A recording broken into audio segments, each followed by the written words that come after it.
Being the absent-minded handyman I am, I forgot to bring my plunger. But that doesn't stop us from evacuating the water from the toilet.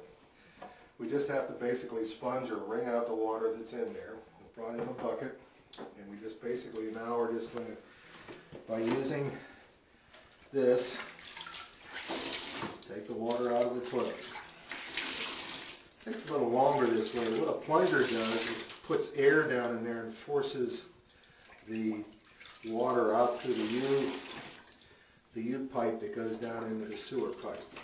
We can do it this way. This takes a little time, but it's a big problem.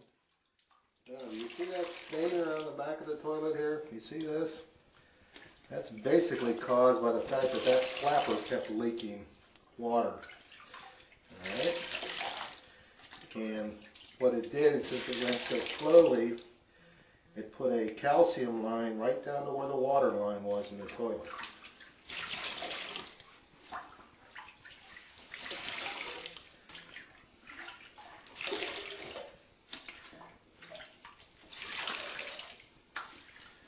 Now we're getting down towards the bottom, and this would be generally where we would be if we had the plunger with us. But now what we have to do is get that rag down in there. You see the water level is still going down, but there's still a ton of water in here. So we still have to keep working on this because we want to try to get as much of that water out from this side of the trap as we can. And you can still see water, so we're still going to just keep putting that rag down in there and letting it soak. There's still some in there.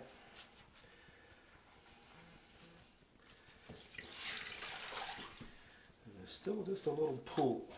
Okay. Now, it's dry there, but what I'm going to do, just to kind of make sure, is just run that rag up in there. You can feel where it curves up. Alright? So now we've got all of that water out of that toilet. Look, we got a little bit on the floor, and that's a good thing about rags.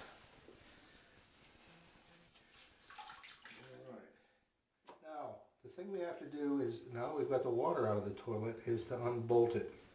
Now you see these caps here? If you've always wondered what they are the caps that cover a bolt situation that looks like this. This bolt on this side and the one on the other side are the only thing that hold the toilet firmly in place. And as we get this off, you'll see that what these bolts do is go down into the ring that's around the opening in the toilet, and basically the front part here is just to help keep the toilet level. Now we'll take our pliers and unloosen the bolt. Now all these bolts generally get sawed off, and what we want to make sure is we're in good shape here because the bolt is screwing off, and that was what we wanted to have happen. Sometimes if not, then you have to use a hacksaw to get that bolt out of there. The next thing we do is just take and remove the two rings. One of them is the metal for the pressure, and the other one is the plastic that helps snap that cap into place. Now if you look in here, here's the wax from the wax ring. All right, and that's what keeps the toilet waterproof. And we'll get into more of that when we take it off. So I'm going to go around the other side. Time to remove the toilet. And I've taken, as we talked about on this one, I've taken the bolts off the other side. And the best thing to do is want to kind of make sure that we're breaking it loose. And we do this by holding the tank right here. Now we've rocked that back and forth, and now it's loose from the floor. And you can see, since we took those bolts out of there, we ought to be able to lift it. And generally what I do, instead of lifting it straight up in a situation like this, is I tilt it towards me.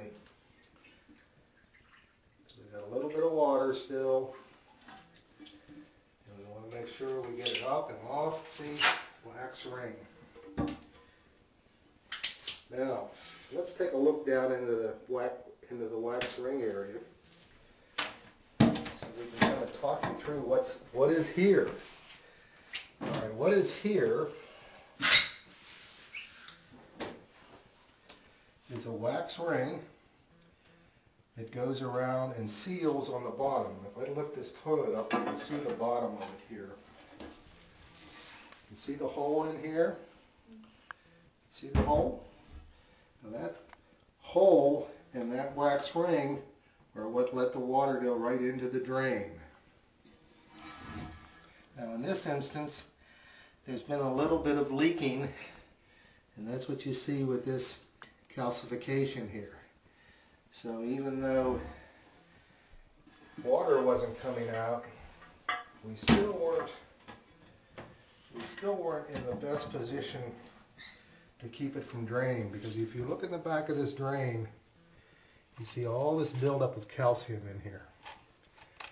And what we'll make sure of when we put this toilet back together is we'll clean all this calcium out of there and make sure that we are not leaking in any way.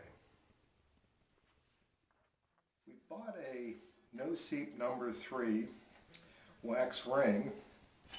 It comes like this so that you don't get it all over your fingers. It's got a plastic insert which will go down into the hole there, which this one does not have. And it comes with new bolts and new hardware, which are very important.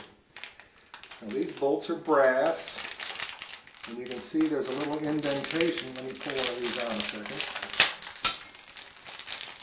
There's a little indentation in it so that it helps you cut it off to a length so that you can get it back together. Now this is all going to be put on after we put the new floor in, and what we need to do now is clean up the area. Now we've got all this crap in here. We've got the old caulking. All of this is going to have to be removed. And I have a putty knife. Now this wax, let me just show you, is very sticky. So what we need to do is get this toilet in a place where it can kind of rest on its top. Alright. And I brought a bag with me. And what I'll be doing is cleaning all this out of this area, as well as cleaning out that area. And I have a putty knife here. I'm going to have to go get a smaller one. But this helps me get out the wax.